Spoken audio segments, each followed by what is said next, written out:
మన దేశంలో క్రికెట్ అంటే కోట్ల మందికి పిచ్చి. సరిగ్గా ఈ పిచ్చిని క్యాష్ చేసుకుంటోంది బీసీసీఐ. గ్రౌండ్ లో ప్లేయర్లతో క్రికెట్ ఆడిస్తూనే తెర వెనక పొలిటికల్ గేమ్ ఆడుతోంది బీసీసీఐ.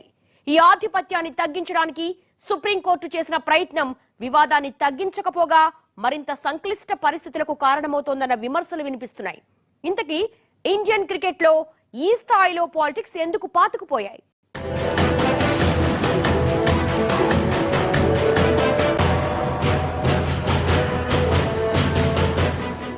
ఎవరు చెప్పినా మాట వినదు, అసలెవ్వరికీ సమాధానం చెప్పదు. ఇది బీసీసీఐ తీరు. ఇంత స్థాయిలో తలెగరేస్తున్న బీసీసీఐ దర్పం వెనుక చాలా కారణాలున్నాయి. ఇంకా చెప్పాలంటే దీనికి మన రాజ్యాంగం కూడా వర్తించదు. తనకంటూ ఓ రాజ్యాంగం రాసుకొని ఇష్టానుసారం ఇండియాలో క్రికెట్ మీద రాజ్యమేలుతోంది బీసీసీఐ. ఈ ఆధిపత్య ధోరణికి కారణం ఒకటే, స్వాతంత్ర్యం రాకముందు నుంచే దీని హవా కొనసాగుతోంది. 1926లో బీసీసీఐ సొసైటీస్ యాక్ట్ కింద రిజిస్టర్ అయింది. అందుకే దీనికి మన రాజ్యాంగం వర్తించదు. ఇది ఎంత ఆదాయం వచ్చినా ప్రభుత్వానికి రూపాయి లెక్క చెప్పనక్కర్లేదు. ఎంత ఖర్చు పెట్టినా అడిగేవాడే ఉండడు. సొంత రాజ్యాంగం, సొంత పరిపాలనా వ్యవస్థను ఏర్పాటు చేసుకుని నచ్చినట్లు అడుగులేస్తోంది. సూటిగా చెప్పుకోవాలంటే సమాంతర ప్రభుత్వాన్ని నడుపుతోంది. అదొకటే కాదు, మన దేశంలో ఆర్టీఐ పరిధిలోకి రాని క్రీడా సంస్థ ఏదైనా ఉందా అంటే అది బీసీసీఐ మాత్రమే. ఇక కాగ్ లెక్కల పరిధిలోనికి రాని ఆదాయ వ్యయాలు ఏమైనా ఉన్నాయా అంటే అవి బీసీసీఐవే. ఇలా ఎవరి పరిధిలోకి రాకుండా తనకంటూ ఓ గిరి గీసుకుని అందులో లెక్కలేనన్ని అరాచకాలకు పాల్పడింది బీసీసీఐ.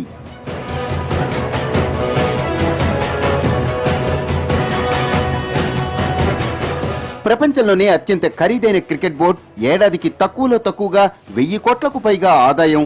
ఎంత ఆదాయం వచ్చినా లెక్క ఏమాత్రం చెప్పాల్సిన అవసరం లేని రాజ్యాంగం, దోచుకున్నదంతా దాచుకునే అత్యంత భద్రమైన ఏర్పాట్లు. ఓ రాజకీయ నాయకుడికి ఇంతకంటే సేఫ్ జోన్ ఇంకేం కావాలి? అందుకే కాకలు తీరిన పొలిటికల్ యోధుల చూపు క్రికెట్ బోర్డుపై ఫోకస్ అయింది. ఒక్కసారి బీసీసీఐలోకి అడుగు పెడితే చాలు 10 తరాలకు సరిపడా సంపాదించుకోవచ్చు. కాలం కలిసొస్తే కొడుకులకు పదవులు ఇప్పించుకోవచ్చు. అడిగేవాడే లేకుండా బ్యాంక్ అకౌంట్లు నింపుకోవచ్చు. బీసీసీఐ మెంబర్ అంటే దాదాపు వీవీఐపీలా చెలామణి అవుతారు. ఇక బోర్డు ప్రెసిడెంట్ అంటే పీఎం రేంజ్ లో వెలిగిపోవచ్చు.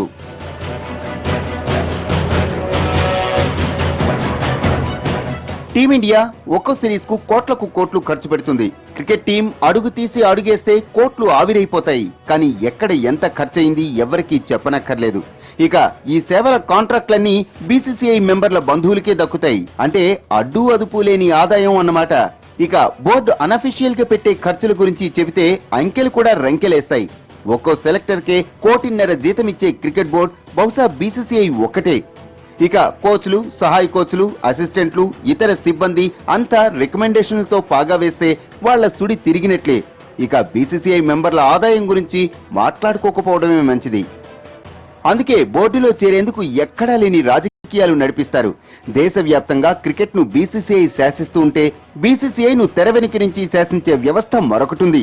అదే ముంబై లాబియింగ్. దేశవ్యాప్తంగా క్రికెట్ మీద జరిగే వ్యాపారానికి కేంద్ర బిందువు ముంబైనే. ఎవరు అవునన్నా కాదన్నా ముంబై కార్పొరేట్ లాబియింగ్ ను మెప్పిస్తే ఇక ప్లేయర్ల స్టార్ తిరిగినట్టే.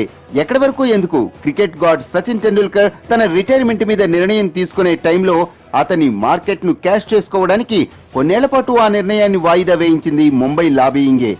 ఆ రేంజ్ లో ఇక్కడి కార్పొరేట్ లాబియింగ్ నడుస్తుంది. ఇంకా చెప్పాలంటే బీసీసీఐలో ఒక్కసారి అడుగు పెట్టామంటే చాలు, వద్దన్నా డబ్బే డబ్బు.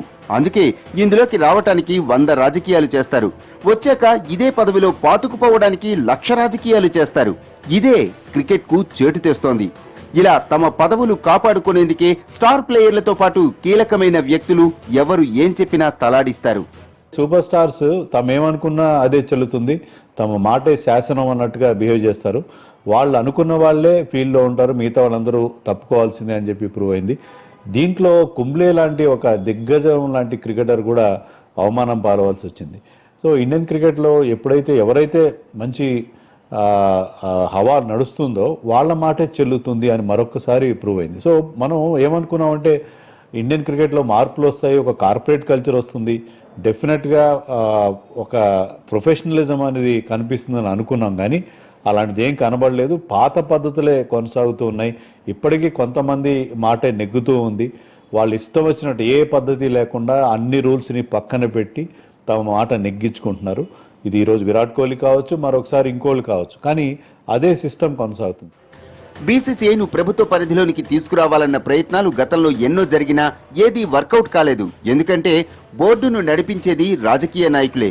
అందుకే బోర్డును క్రీడా శాఖ పరిధిలోనికి తీసుకురావాలన్న ప్రయత్నాలే తప్ప ఎక్కడా ఫలితాలుండవు. అయితే ఇప్పుడు ఆ పప్పులు ఉడకకుండా సుప్రీంకోర్టు లోథా కమిటీతో అడ్డుకట్ట వేయాలని చేసిన ప్రయత్నం కొండనాలికి మందేస్తే ఉన్న నాలుక ఊడిపోయినట్లుగా బెడిసి కొట్టింది. బీసీసీఐ ఆధిపత్యంతో ముందుకెళ్తున్న ఇండియన్ క్రికెట్ అక్కడి నుంచి లోథా కమిటీ సూచనలు సిఫార్సుల మేరకు సుప్రీంకోర్టు ఏర్పాటు చేసిన పరిపాలకుల కమిటీ రంగప్రవేశంతో ఇప్పుడు కొత్త చిక్కులు వచ్చి పడుతున్నాయన్న అభిప్రాయాలున్నాయి. భారత్ క్రికెట్లో లోథా కమిటీ సూచనలతో సుప్రీంకోర్టు 3 నిపుణులతో పరిపాలకుల కమిటీ ఏర్పాటు చేసింది. దీంతో బీసీసీఐ ఏ నిర్ణయమైనా ఏకపక్షంగా తీసుకోకుండా ఈ కమిటీని సంప్రదించాల్సి ఉంటుంది. వీటితో పాటుగా సచిన్ టెండూల్కర్, సౌరవ్ గంగూలీ, వివిఎస్ లక్ష్మణ్లను 3 సభ్యులుగా మరో అడ్వైజరీ కమిటీని కూడా ఏర్పాటు చేసింది. మొత్తంగా ఇప్పుడు టీమిండియాలో ఏ నిర్ణయం తీసుకోవాలన్నా ఈ 3 కీలకమే.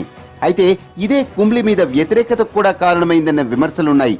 అనిల్ కుంబ్లే కోచ్ గా ఉన్న చాలా సందర్భాల్లో కీలక విషయాలు బీసీసీఐతో కాకుండా పరిపాలకుల కమిటీతో చర్చించేవాడని, ఇది నచ్చని బీసీసీఐ అతన్ని ఎలాగైనా తప్పించాలని గట్టిగా నిర్ణయించుకుందన్న విమర్శలున్నాయి. అందుకే తాను ముందుకు రాకుండా కోహ్లీని అడ్డుపెట్టుకుని కోచ్ కు కెప్టెన్ కు మధ్య కెమిస్ట్రీ బాగాలేదన్న అభిప్రాయాన్ని క్రియేట్ చేసింది. కుంబ్లే ప్రతి విషయానికి ఈ అడ్మినిస్ట్రేటివ్ కమిటీతో అటాచ్ అవుతుండటంతో పవర్ పాలిటిక్స్ ప్లే చేసి అతన్ని తప్పించాయి. అతని స్థానంలో అందరికీ అనుకూలంగా ఉండే రవిశాస్త్రిని తెచ్చిపెట్టుకున్నారన్న విమర్శలున్నాయి. నిజానికి ఈ స్థాయిలో పార్టీలో కూడా పాలిటిక్స్ నడవేమో అనిపిస్తుంది.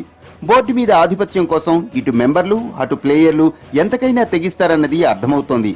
తాజాగా జరుగుతున్న కోచ్ ఎంపిక, గత కోచ్ కుంబ్లే మీద వివాదం, అంతకుముందు బీసీసీఐ ధిక్కారాలు అన్నీ చూస్తుంటే దేశానికి గర్వకారణంగా నిలుస్తుందనుకుని స్వతంత్ర బోర్డుగా ఉండేందుకు ఇచ్చిన అవకాశాన్ని వాళ్ళు ఏ స్థాయిలో తమ స్వార్థానికి ఉపయోగించుకుంటున్నారో అర్థమవుతుంది. టీమిండియా ప్లేయర్లు గ్రౌండ్ లో ఆడుతుంటే బీసీసీఐ మెంబర్లు వాళ్ళ జీవితాలతో ఆడుకుంటున్నారు. నిజానికి తొలినాళ్లలోనే పీకి పారేయాల్సిన ఈ రాజకీయాల్ని విస్మరించడంతో ఇప్పుడు ఇండియన్ క్రికెట్ నే శాసించేంత పెద్ద వటవృక్షమైపోయింది. ఇండియన్ క్రికెట్ లో స్టార్ సంస్కృతి నడుస్తోందన్న క్రికెట్ పాలకుల కమిటీ సభ్యుడు రామచంద్ర గుహ వ్యాఖ్యలే దీనికి నిదర్శనం.